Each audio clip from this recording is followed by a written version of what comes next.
Hey everybody, we're going to do chapter 8, Women in the Progressive Era. We had a little taste of the Progressive Era in chapter 7. We talked about Jane Addams and Hull House and the settlement houses and that type of thing. And that's all, it's going to be during the Progressive Era. But we're going to go specifically into the progressive movement and a lot of ways that women were affected in this particular lecture.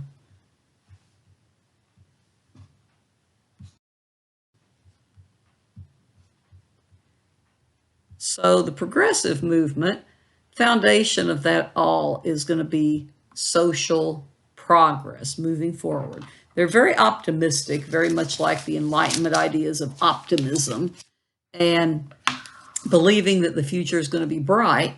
And it's going to be defined many different ways. I mean, there was one historian one time who said that it was so broad that it didn't really even mean anything when you said progressivism. But anyway, to progressives, it means optimism, a bright future, we're moving forward, but again, carried out in different ways. So in general, the goal is to make people have lives that are more equal. Now, equal is sometimes hard to define. So you're trying to make the economic life more fair. Okay, in other words, try to get rid of some of that wealth gap between the wealthy and the poor. And you're going to make the political life more democratic. Well, that's an easy one to see. You're trying to allow more people to vote, not just the rich, not just men, etc. And then social life, more moral and just. Okay, again, that's going to go down to if you're someone who is part of a minority, and statistics will show that maybe you'll get arrested more than people from another culture or race or whatever, then that's something that need to be addressed. And back in the progressive era, we had a lot of problems with immigrants being treated very differently in those type of situations. Now, some of the progressives want to broaden opportunities for the average man. I mean, I would go so far as to say that was pretty much a cornerstone of what they wanted to do. And they want to eliminate special privileges for the rich. Definitely want to eliminate some of the some of the ways that the wealthy who made higher profits and made more money were able to hide some of their some of their taxable income, tax shelters and that type of thing. So they want to try to make things a little bit more equal in that sense by not letting the rich get away by sliding through all these loopholes.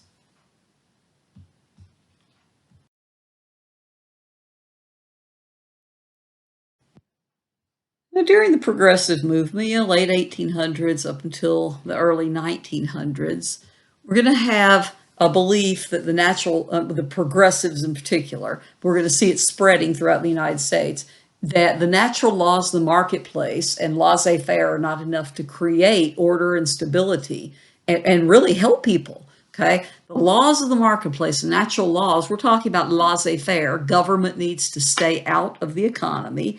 Government does not need to set wages and prices and how much you can produce and all that type of thing. Laissez-faire, remember, government keeps hands off the economy. Well, progressives came to believe that the government needs to intervene more, because if we have bigger government, progressives said, then we're going to be able to help make society more, economically fair and just and equal, and give everyone the same benefit and the same privilege to get into, say, a different type of job. Maybe if you were born into a certain community or whatever. Remember, immigrants came over, and the settlement houses had this idea, trying to better the immigrants and help them better themselves, right?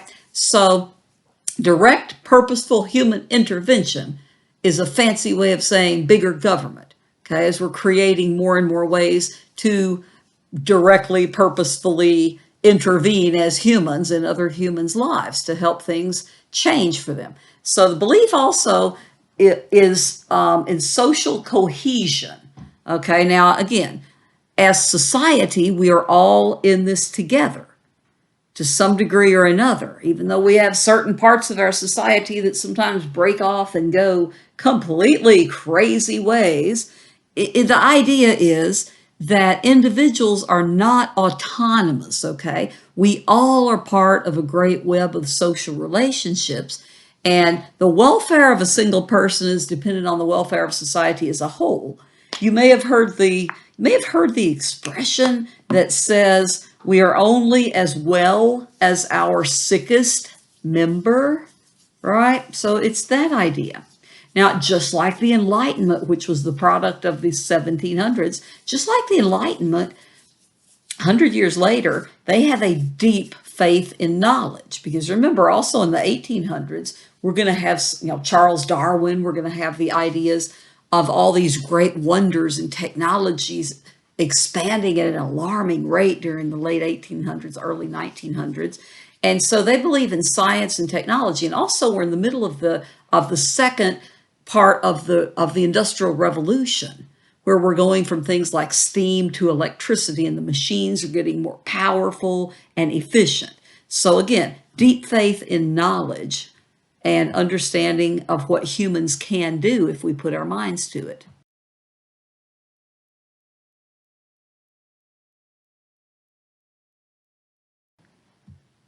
By this point, we're going to have a lot more women working. And we talked about that a little bit with pink collar jobs, and we talked about some of those things a little bit earlier in the 1800s. But women are going to be in bigger numbers than ever before in the workforce.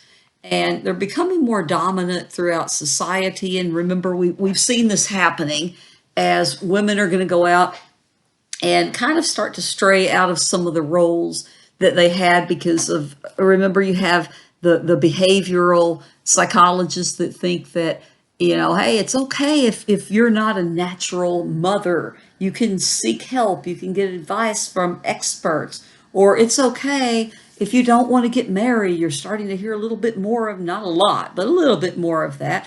And so, it's still, as a society, there's that expectation that women are going into these nurturing things instead of out in the business world. But women are clearly going out in bigger numbers and living without staying in their father's houses until they get married. Okay, however they do that, whether it's having a roommate or roommates, or going living in a settlement house and trying to help the poor. Now, middle and upper class women are going to start to join with the working class women. Now, this is where we had the opportunity to have a voting bloc, but women are not going to do that. When we get up to 1920, you'll see that women never have formed a distinct voting bloc the way certain groups do, the way the LGBT community has a pretty strong voting bloc, the way that Black folks, African Americans, have a pretty strong voting bloc. You can count on, most of these groups to vote a certain way for a certain party, and whatever. And there's so many other ones you could put in there. Well, women have never done that. Women have distributed our votes just like men. Okay, we're not just going to vote for women's issues, and sometimes that's not going to work very well for us, as we're going to see when we get to the 20s. So we're going to actually see the opportunity there to form a good voting bloc between the middle and upper class and the working women, but we don't really do that to the extent that it would have been nice and helpful if we had done.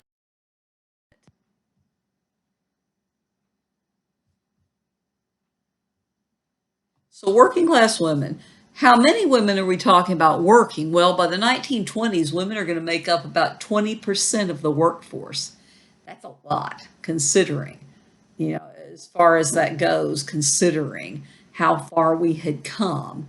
And of these women, at least 50% were immigrants or a member of a minority. Now, again, that's not got us as far as we are today, because a lot of times you still had your middle class women and your, definitely your upper class women. A lot of times they were not working for pay. A lot of times, especially the upper class women, would do a lot of volunteer work, still spending a lot of time out in reform movements. Remember, that had been going on for quite a while. Remember the abolitionists, and remember, the Grimke sisters and all that. You should. But At least half of those were immigrants, of the 20s women who are working, that 20%, or a member of a minority. Now, again, still pretty much gender-based jobs, domestic service, and the other things that go along with that, teaching small children and those type of jobs. Now, most women who were working were still young and still unmarried for the most part.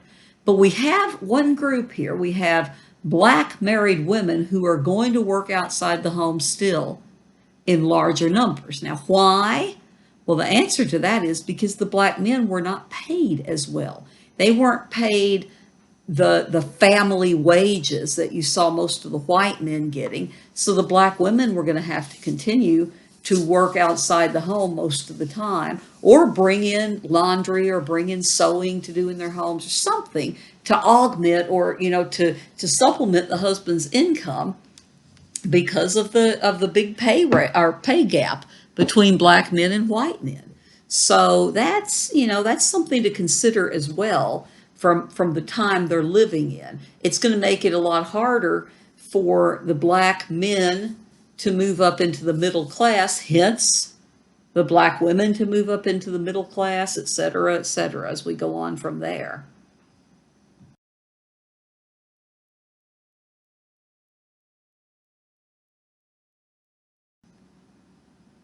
So what about the working class women? How about the working class women? Well, we've got some areas that are brand new coming up in work, for wages.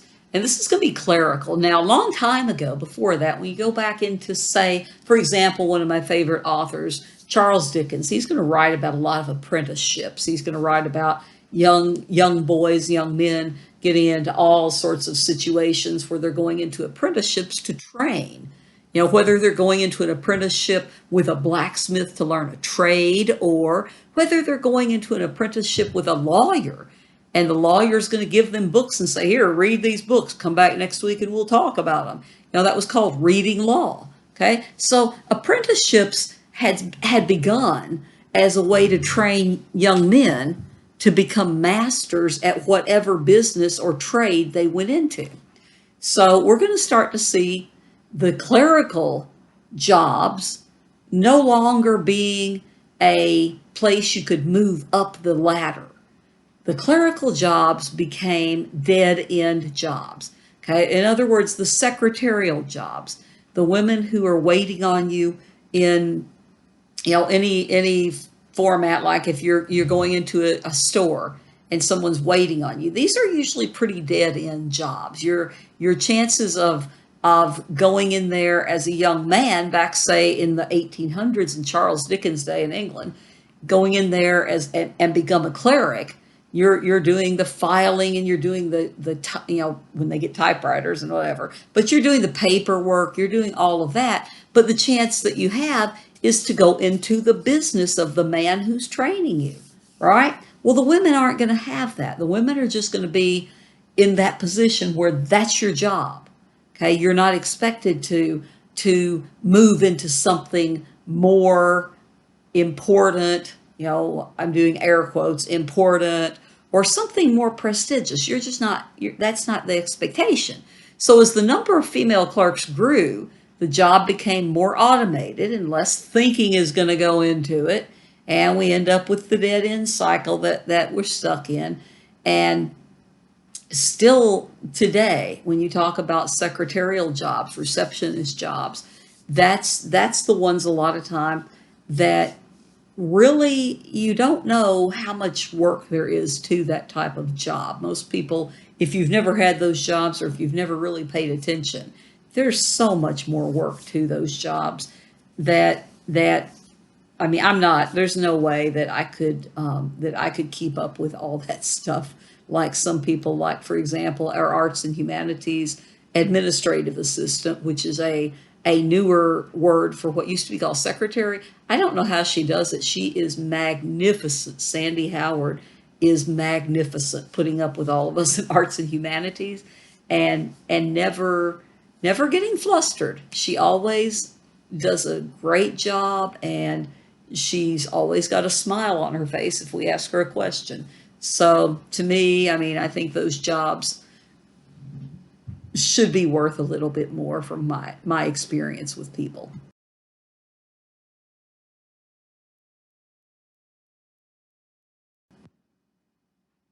And some of these things I feel like I've mentioned probably throughout the semester as we've talked, just maybe in passing sometimes. But the rise of professional women. So professional, doctors and lawyers and professors, and so it's white collar jobs. It's not working in factories, not working as domestics, not working as clerics or clerks. It's going to be professional women. Okay, now by the 20s, women made up about 10% of professional jobs, and this progress, the fact that we were rising up as professionals, started to help people understand, help men understand, and some women understand that, there are some pretty smart women out there who are scholars and intellectuals and, doctors and lawyers and so on. So one thing that was interesting to me, has always been interesting to me, and I know I've mentioned this to you guys before a couple of times. This is one of the things I was thinking about when I said that. But women are going to have great success becoming doctors. Okay, not just nurses, but doctors. Okay, and it's going to take a little while, but it's tied to the nurturing. It's tied to the traditional gender roles. That if you're working as a doctor in the medical field, then you are nurturing people.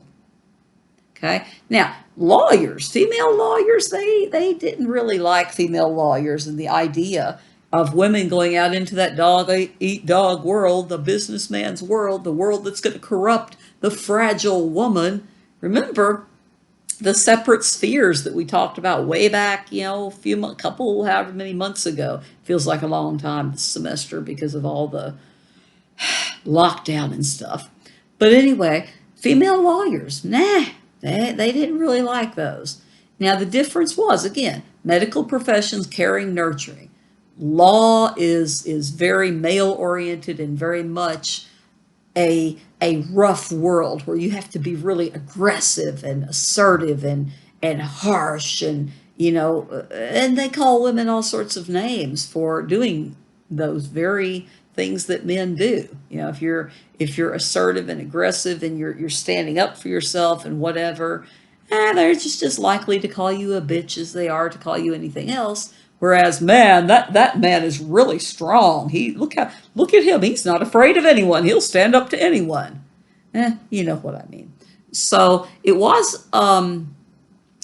like down here at the very bottom. There's these two things that I found that I always put on the PowerPoints when we get to this point of when we talk about professional women in this era. Okay, in 1900, there's only about 600 female lawyers in the whole entire United States.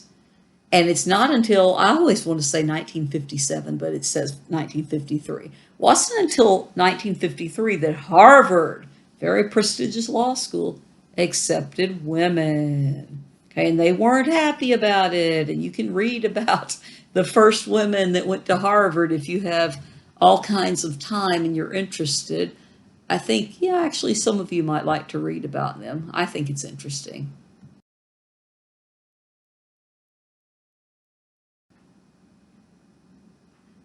Remember, social work began as a profession through Hull House in Chicago.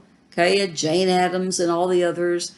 And I think, yeah, it's a small one. I think there's another picture of Jane Addams on the bottom left as an older woman down there talking to a lot of the immigrant kids. But this is a big one. Social work is a new female dominated profession in the 20th century. And again, started at the University of Chicago through Hull House and the connections that Hull House had to try to help the immigrants, for one thing. Now, by the 1920s, we're going to have over 30,000 trained social workers in the United States, mostly women. Today, still mostly women.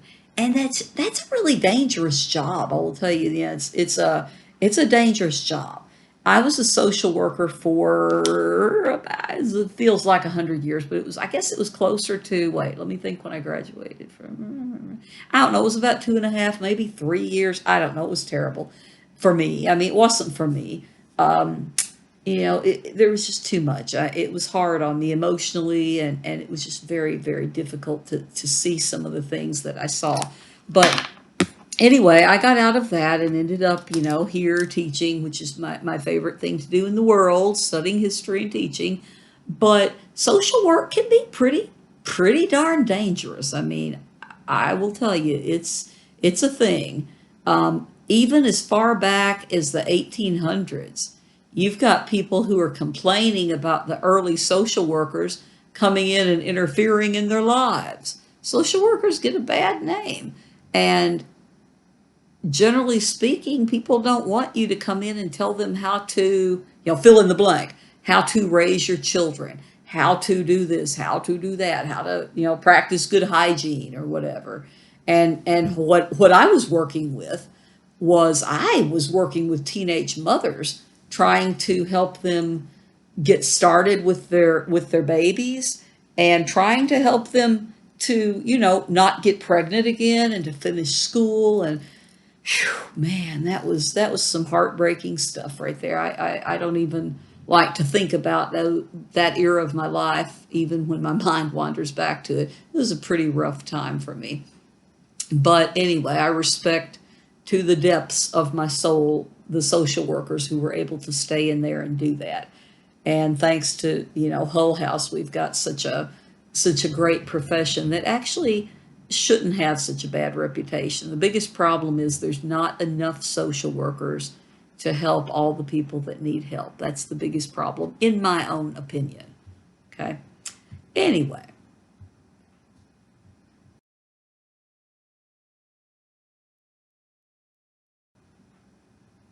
continuing the rise of professional women, well, nursing.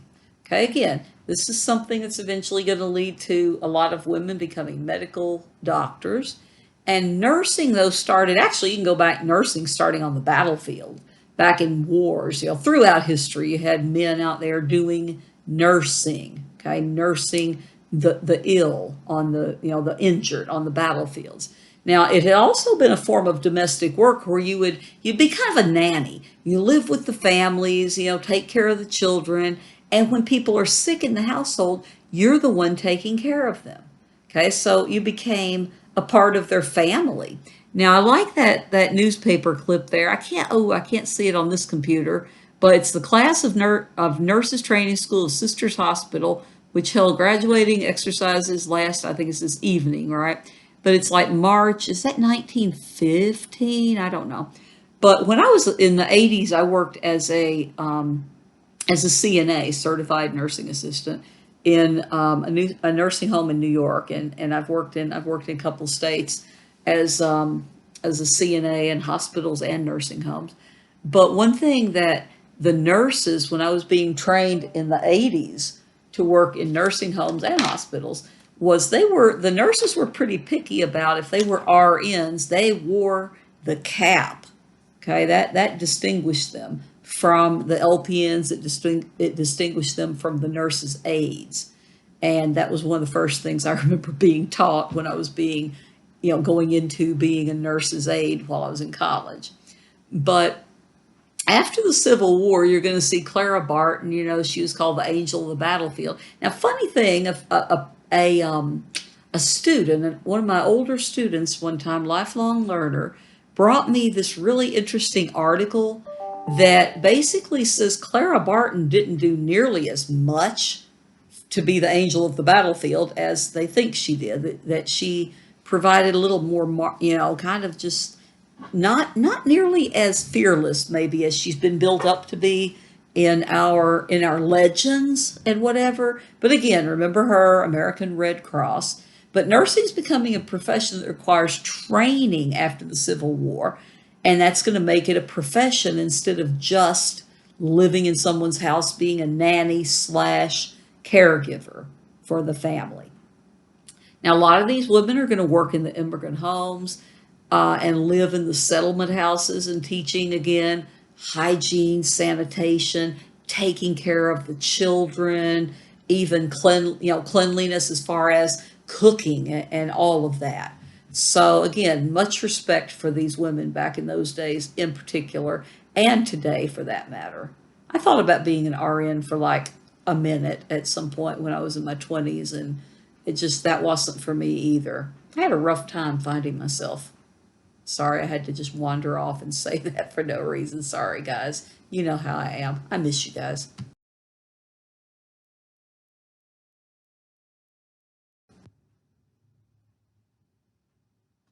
Slide number 10, the rise of professional women continues with teaching. Okay, now again, back in the earlier days of education, you had the male teachers teaching the entire one room classroom, all different grades and all different levels. And I don't know how they did that without I don't know how they ever kept any kind of order in a classroom like that. But remember, it started going with the children, the younger ones.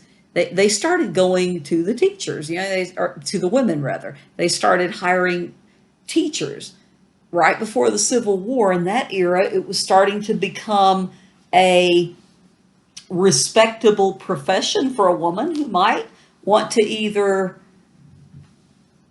postpone marriage or maybe not get married. Maybe teaching was her life and she was going to live in the community, and she was going to be the teacher, and that was pretty much going to be her life. Now, teacher education is going to become something that is very feminized, because once the women start getting into secondary, like high school education, and I may have mentioned this before, but I don't think my 12-year-old son had a male teacher in elementary school till I want to say fifth grade, but that doesn't feel, or fourth grade rather, I'm sorry, fourth grade, because he got out of elementary school in fifth grade. So I don't think he had a male teacher all through elementary school until fourth grade.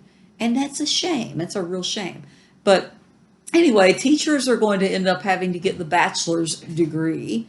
And then eventually today you have to ultimately get the master's degree, I believe, to be a teacher at certified teaching, where you could teach with children, secondary, elementary, primary, whatever.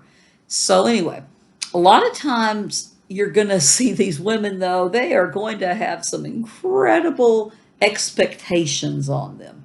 Now, you weren't allowed to dress a certain way if you were a teacher. You're living in a community and they're going to see you dressing a certain way. And that's going to cause rumors, and it's going to get back to somebody's family, and they're going to say, well, I don't want little Billy going there. That teacher, she's not right for, this community. And look at how she's dressing, or look at, she's wearing makeup, whatever. Okay. So you're going to see that for a very long time.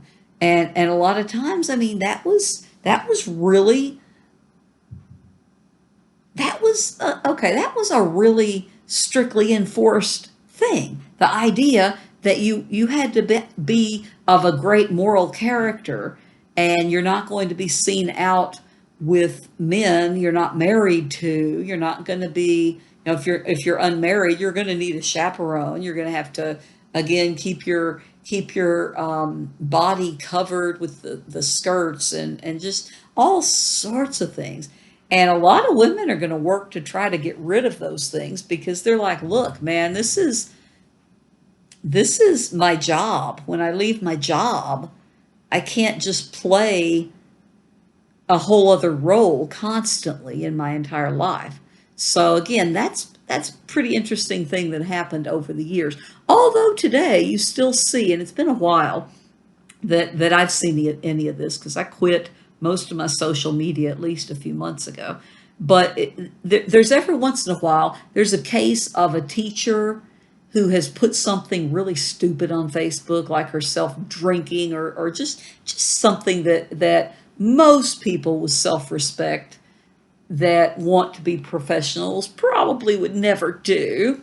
And then they'll get in a little bit of trouble for posting those things, because, you're representing a certain profession. So again, where does that line get drawn? I don't know. I don't know. But anyway, that was the kind of controls they had to live under back then if they wanted to remain teachers.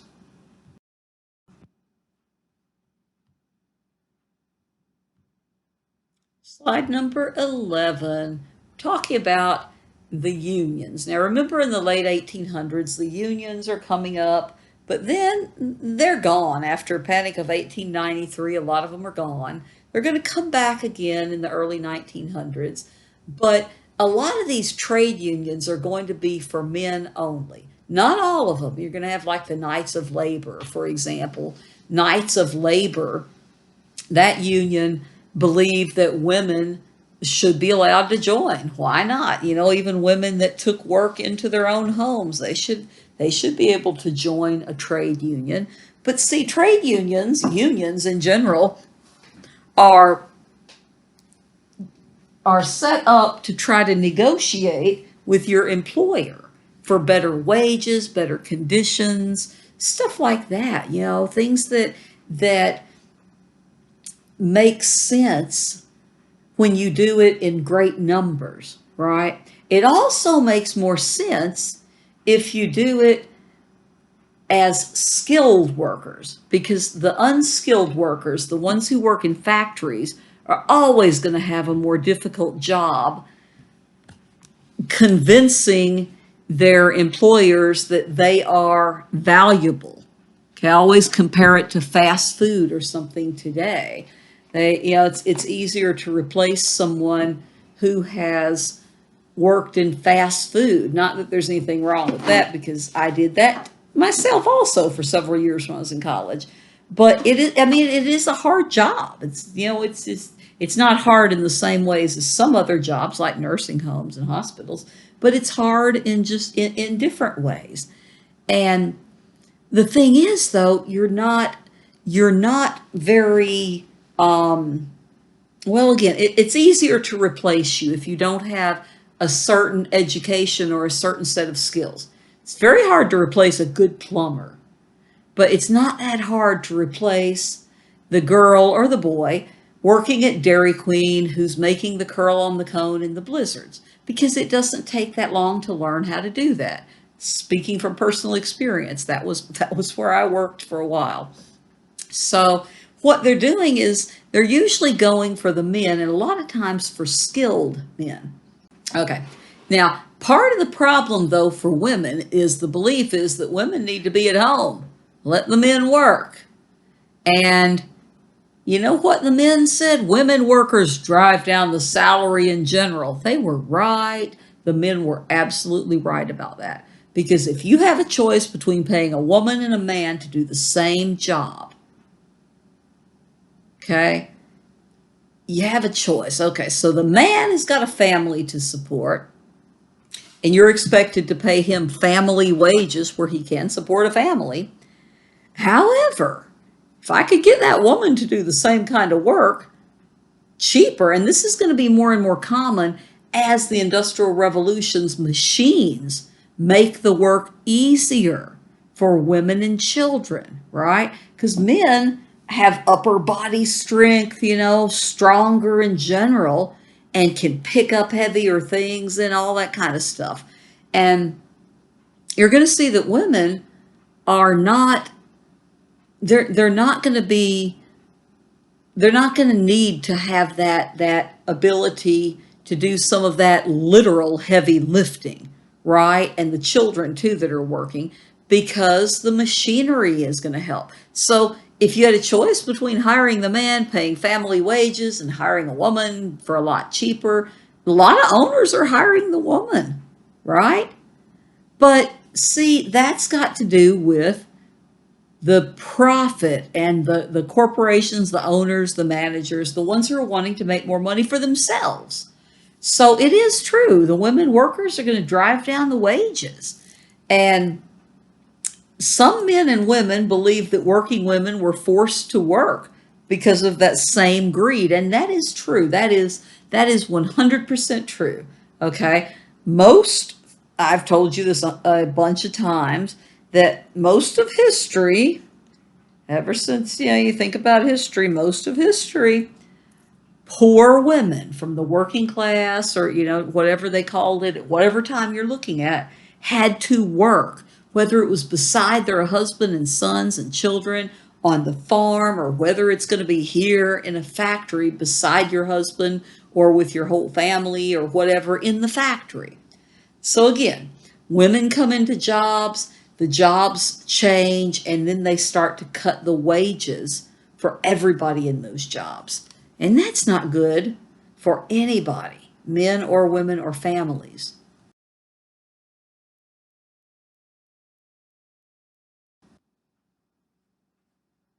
So on slide 12, we're talking about organizing women workers. And here we have the WTUL. Oh, Lordy, more acronyms. There's so many of them in some of these. Some of these sections of women's history especially have a ton of acronyms. But the Women's Trade Union League. Now, you have the AFL, the American Federation of Labor, supported the Women's Trade Union League's creation because they were created and organized at the convention of the American Federation of Labor in 1903. So, the Women's Trade Union League tried to be part of the AFL. They spent a lot of time trying to get the guys in the American Federation of Labor to support them. Well, by 1907, the Women's Trade Union League believed the position they were in was to support the men in the AFL, but they didn't want to stay in that position. They kept encouraging more and more women to join the organization. Okay, they kept, in other words, they're over there trying to get the AFL to notice and acknowledge them as legitimate, right? So in its constitution that year, the Women's Trade Union League defined their purpose in assisting, okay, in organizing women into trade unions, such unions to be affiliated where practicable with the American Federation of Labor. So they're bringing women actively into the AFL. AFL doesn't care. Okay, the AFL, as I said, the AFL is pretty much going to ignore the Women's Trade Union League.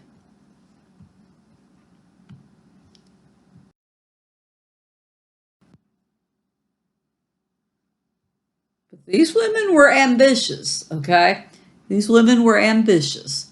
The AFL was going to be very snobby in many ways, at least in some parts of their existence. The AFL was going to be quite snobby against unskilled workers, and they're going to know that that did not give them much bargaining power. But I mean, the Women's Trade Union League keep bringing in women to the AFL, strengthening their numbers, and they're going to force the AFL toward a pro-woman suffrage platform.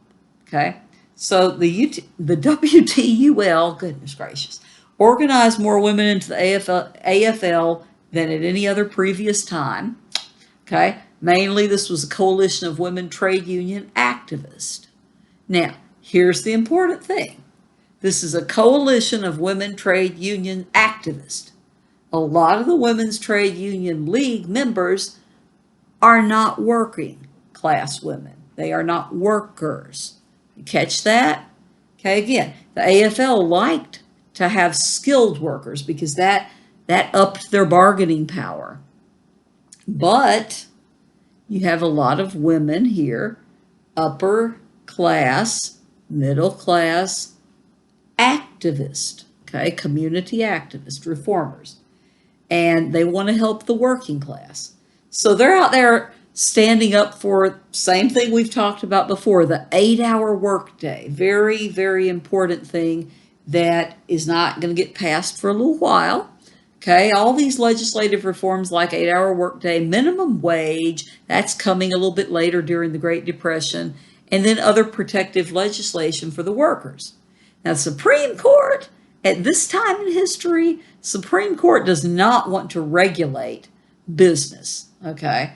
Remember, laissez-faire economics, government stay out of the business, and capitalism and blah, blah, blah, okay? Supreme Court was pretty resistant to trying to do any kind of regulatory acts at that time.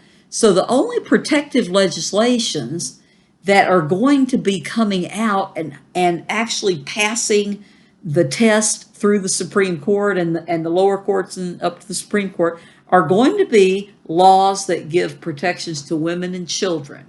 Okay.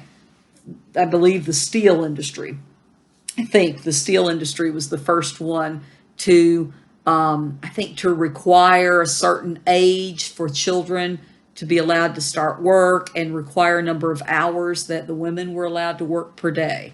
So anyway, they're making progress. They're making progress.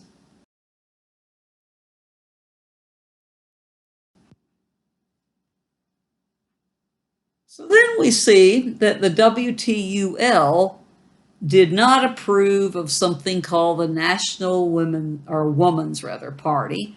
You may have read about that. I believe they mentioned it in your book a time or two. But it's going to be much more individualistic and rights oriented in their approach to women's equality. Now, check this out. The Women's Trade Union League was strongly opposed to the Equal Rights Amendment, okay, Equal Rights Amendment that was written by the National Woman's Party after the passage of the 19th Amendment. 19th Amendment gave women the right to vote. Remember, national, federal level.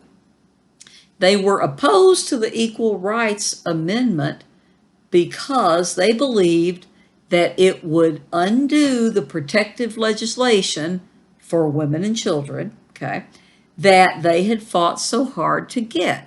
Now, again, the Equal Rights Amendment, when I was growing up, I remember it was this long, hard fight to try to pass it. We may have mentioned this in class too, but the Equal Rights Amendment never passed. Okay, it was changed since then, and it was, yeah, it never passed. And I remember in 1982, when I was 15 or 16, I remember hearing that it was sort of, it was done. It was done. You know, we're done. I was like, I don't remember why. I remember I was watching the Go-Go's, or maybe that was just a coincidence. That was the all-women band. I don't know. I was watching them on Saturday Night Live when I heard that, or I just make that connection. But I remember thinking how sad that is. We can't vote in as a country the fact that women and men should have equal pay for equal work. We can't do that. But I've also heard recently, and we may have talked about this too, I've also heard recently that there is apparently there has been a new move to try to get the ERA appointed, or I'm sorry, not appointed, but to get the ERA passed. So I don't know. I don't know. Probably during the time of the pandemic, you know, where everybody's kind of on whatever weird world we're all living on right now, it probably won't happen right now. But keep that in mind if you hear about that. Pay attention to that, because there's a lot of women who were against that, and not just in the 1800s. I'm talking when I was in my teens, in the 80s. There were a lot of women that were against that Equal Rights Amendment, which I thought was ridiculous. I was a rabid feminist at that point, so I thought it was utterly ridiculous.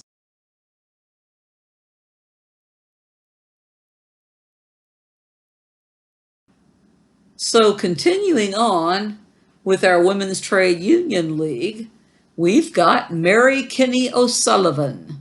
Okay. Look at her quote over there on the picture on the right. I refused to do a man's job without a man's pay. Amen, sister. All right. She's going to be the AFL's first official female organizer, first woman employed on full salary with the AFL, as well as one of the founders of the WTUL. Now, again, down here, I was convinced that the workers must organize. Someone must go from shop to shop, factory to factory, and find out who the workers were that were willing to work for better conditions. I must be that someone.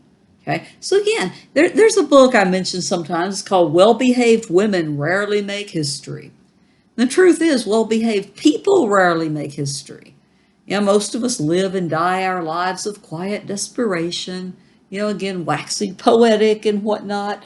But, you know, there's something to be said for that. If you don't stand up, you don't accomplish something, you know, big like that, you're probably just going to go right along, you'd be remembered by your family for a while, maybe for a couple of generations. Maybe somebody will dig you up at Ancestry.com 100 years from now. But the people who make history are not the ones who just sit around and say, well, I guess that's just the way it is. They're the ones that go out there and try to change things. Okay?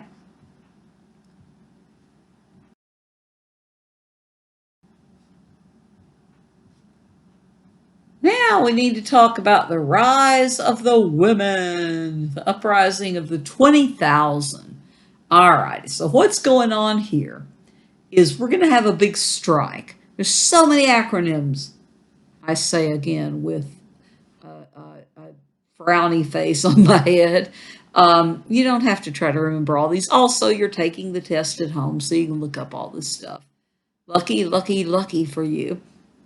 But in 1909, 1910, we have a strike of the ILGWU, International Ladies Garment Workers Union. I can't even say that. It's also called the Uprising of the 20,000. Now, this is going to be pretty much spontaneous, right?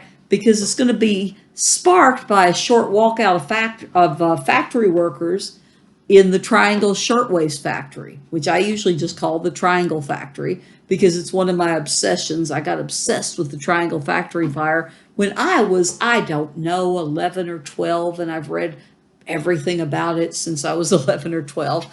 But you're going to have about 20% of the workforce that, that are going to come out here to protest. Now, what this does, this walkout, this is going to prompt the rest of the workers to try to get help from the union. Now, they're going to get locked out when the employers learn what the employees are doing, and the strike is over some very important things: money and working conditions. Now, look at who is up here. The workers were mostly immigrants, mostly women, and you see the men who had been, I don't know, who had been hiring these women. Well, for one thing, it was the same when you went into some industry in the South. A lot of the men thought that if you hired women in the South, they would be more docile and they wouldn't stand up to you. Well, the same thing was thought about some of these immigrants and, just women in general. Now, the slogan for the rise of the women here was, "We'd rather starve quick than starve slow." Okay, that's got some guts there. I got to grant them that. So the women who were on strike, they're going to ask for help from the Women's Trade Union League. Okay. Did I even say that right? Me and my acronyms. The Women's Trade Union League. Yeah, of course I did. Okay. Anyway, what we're going to see that I think is really cool is we're going to have some middle class and even some really rich upper class women joining in support of these workers. Again, you've got a lot of women out there working for reform. A lot of the upper class and middle class want to do something to better their communities and to help the working class. So we've got J.P. Morgan's daughter, Anne, going out there. She's the daughter of the millionaire banker. We've got Alva Vanderbilt, Belmont, both of those names, Vanderbilt and Belmont. Are you kidding me? And Frances Perkins. This is the Mink Brigade. This is what they call them, the Mink Brigade. Okay, remember a lot of women back in the old timey days, up until I don't know when, maybe the 60s, maybe the 70s, when it started to be really looked down upon because of animal rights. But lots of women, that was a sign from the old TV shows and old movies. Having a mink coat was a sign that you had made it. That was a sign of prestige. Okay. Seen tons of movies and TV shows where that was a topic of conversation.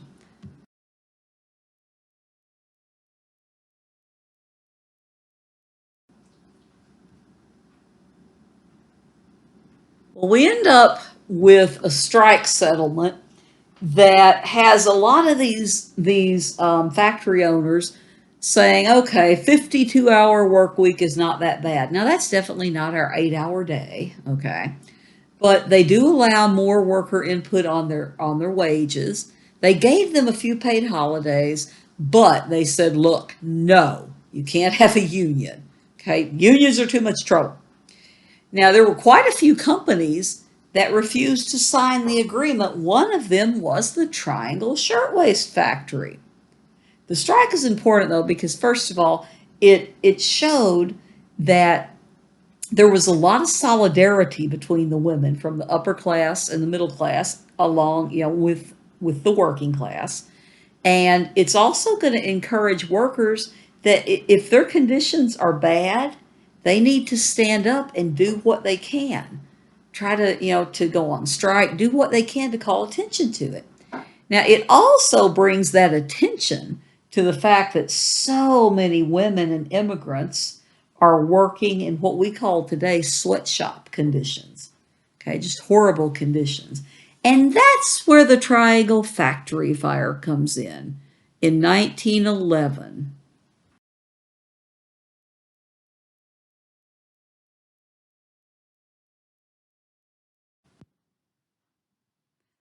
As I said, I got obsessed with the Triangle Fire or the Triangle Factory fire.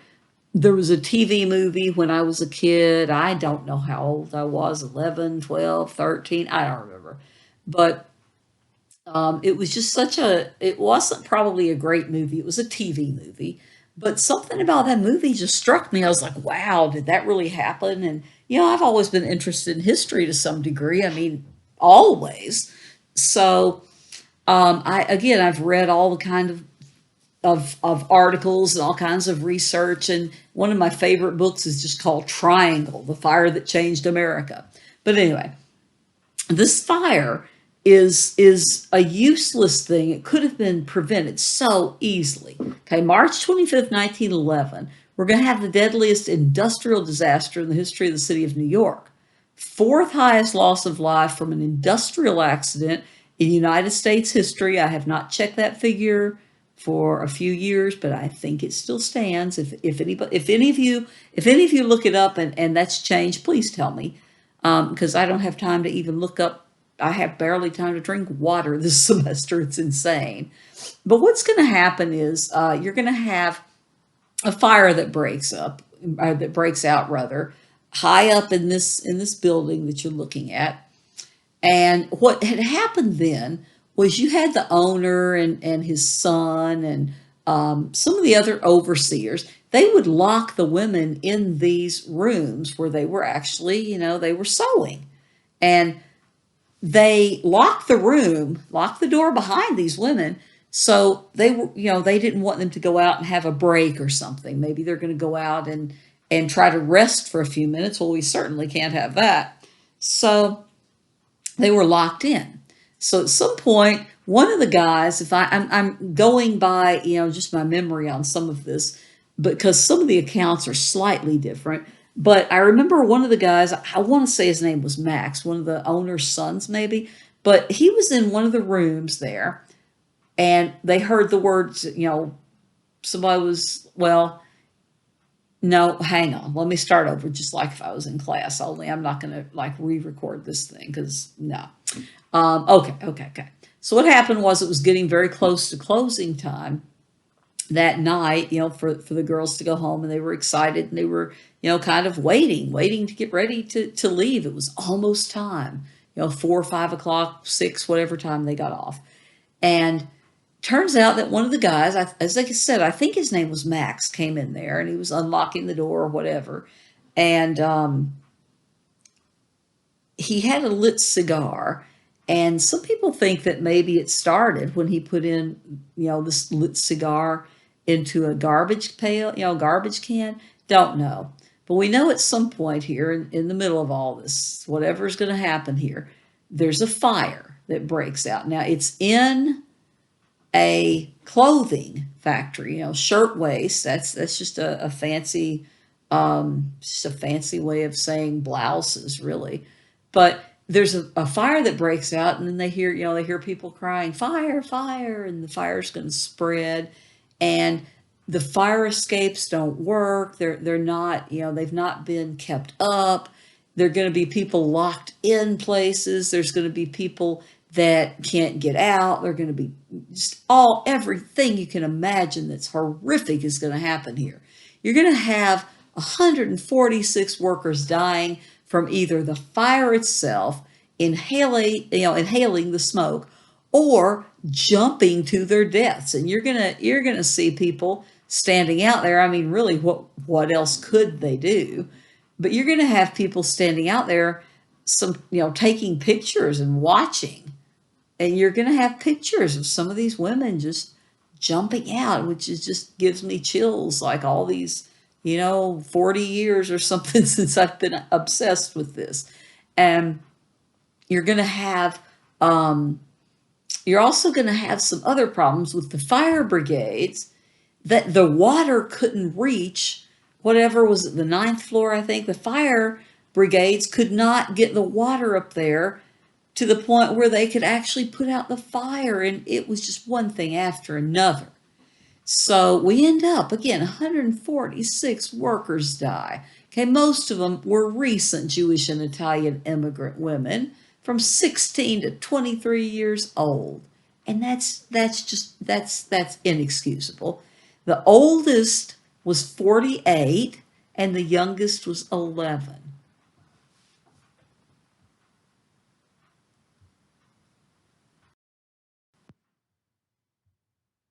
So here's a little bit more detail. Okay, so top 3 floors of the building. And I always remember the ninth floor being where something had happened, one of the stories that I remember reading about. But the top 3 floors of the 10-story building, again, they're putting away their work. It's almost time to quit. Somebody on the other floor is going to yell fire. And, again, there's so many different eyewitness accounts, the people who did survive giving different accounts of what happened. But somebody's yelling fire. And again, since we're in a clothing factory, you're going to have discarded pieces of clothing that burn really quickly. Okay. And the hanging patterns are going to burn, the cutting tables, all the rags are going to start to burn. And people are going to start, yelling fire, fire, fire. And it spreads everywhere. And I saw one time, I saw an illustration of that. It may have been in a movie. It may have been just something that I looked and found. I don't remember. But just the way that fire spread because of the clothing. And then, of course, it's going to hit the tables, the wooden floor trim, the partitions, the ceiling. It was a disaster waiting to happen.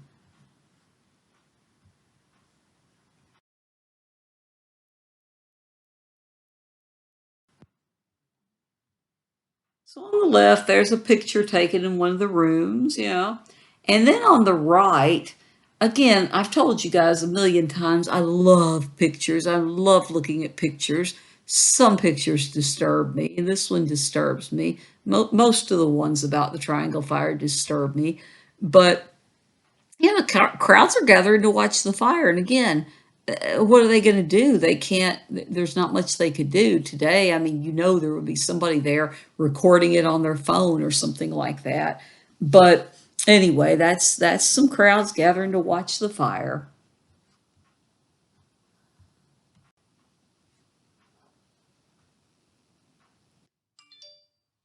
And these sort of speak for themselves. I mean, um, you see where some of the women jumped from the building on the street there, and moving the bodies, and then you see over there the aftermath of some of the inside of the building.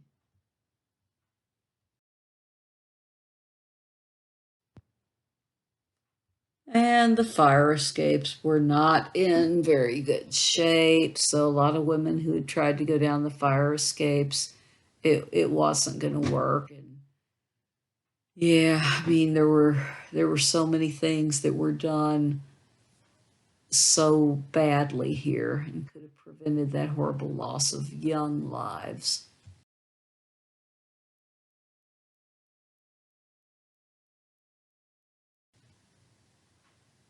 And again, even though the whole thing is horrible, one of the things that I always remember from the books and everything is there were so many bodies there. They put them out kind of in a morgue, like set them up out there in the little boxes on the street.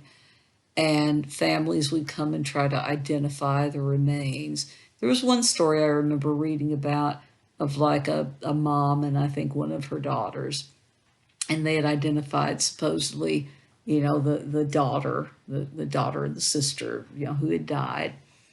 And they took the body and they got home and they thought, well, it wasn't her because she didn't have a certain ring on or something. And they brought the body back and they just kept looking. And so many people couldn't identify these women by what was left of them. It's just, it's a heartbreaking thing. So again, if you ever want to read, if you like to read, and I think some of you in this class do, again, just the book Triangle, The Fire That Changed America, is an excellent book, and there's so many other ones about it. And then there's The Funeral Procession, too.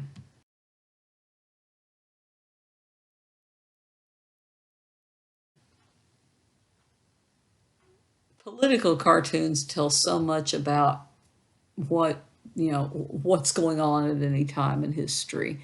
If you look on the left, I mean, you see, if you look carefully, you see the guy over there dressed in a money suit holding the door, where you've got the workers over there who can't get out. And if you step back and you look at it, you also see that it's in the shape of a skull.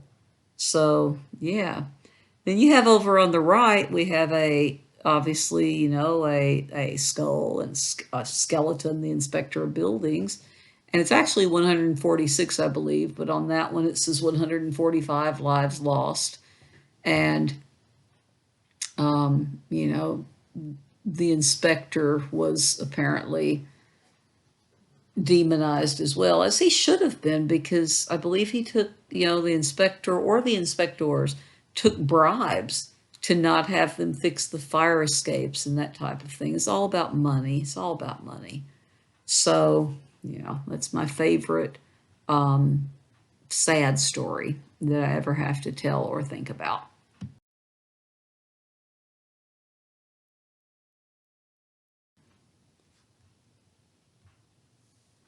Anyway, back to the AFL.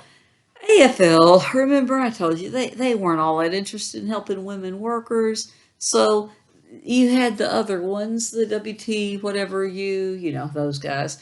We had, I'm just kidding. I mean, we had the WT, make sure I can say it right and not sound ridiculous with all the acronyms, but the WTUL, the Women's Trade Union League. Yeah, those guys. Okay, they had tried really hard to get the attention of the AFL to hardly any avail, because the AFL just wasn't all that interested in having women as, playing a big role. So a lot of women joined the Industrial Workers of the World, which was a socialist group. Now, the Industrial Workers of the World contend that all workers should be united as a class. Okay. Again, remember, part of socialism, Marxist socialism, is to do away with the class system, upper class, lower class, middle class. Everyone's going to be equal.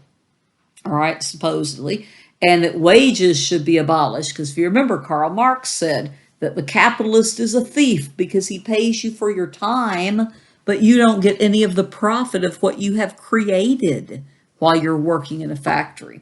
So anyway, the wage system should be abolished. So they brought forth what's called the wobbly shop model of workplace democracy, which basically just means that the workers get to elect their managers, because managers had a lot of power. Managers could be downright mean. So you wanted to have some ability to pick who your manager was. And that was a really great idea, a wobbly shop model of democracy in the workplace. That worked out pretty well for the most part, at least for a while.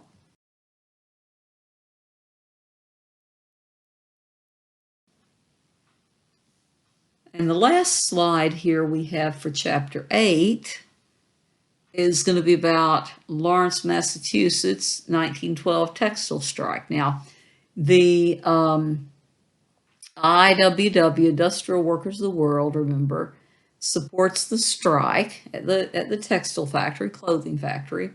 It's mostly immigrant, poor immigrant workers, women, and the police attack. Now, they're striking, and the police come and they attack them, disperse, and they're, well, you know what they do is the children of the workers are taken away. The workers are out there striking, and they take their workers. Now, the police are going to beat some of the children who were being moved out of harm's way, and then imprison the mothers for neglect. Yeah, read that again. Read exactly what I have on there. Okay, the children were being relocated. The police are beating some of them who are getting out of the way, putting out them over here where they're safe. And then the mothers are in prison for neglect. It was terrible. This was a ridiculous thing to happen. And the nation, when they heard about it, people were just furious, okay? So what happens here is the employers are forced to concede to a few things. Okay, first of all, they concede to a 54-hour work week, still not ideal. Raise in wages. Okay, now this is where I said a lot of industries are going to start moving to the South. Remember the industrial North. That was always the big North, the industries of the North. We talked about the Lowell girls and everything else. Well, now, like I said, going to move down to the South because, hey, those women down in the South, they're docile, they're peaceful, they're kind of trained, and they're just going to be quiet and not talk back.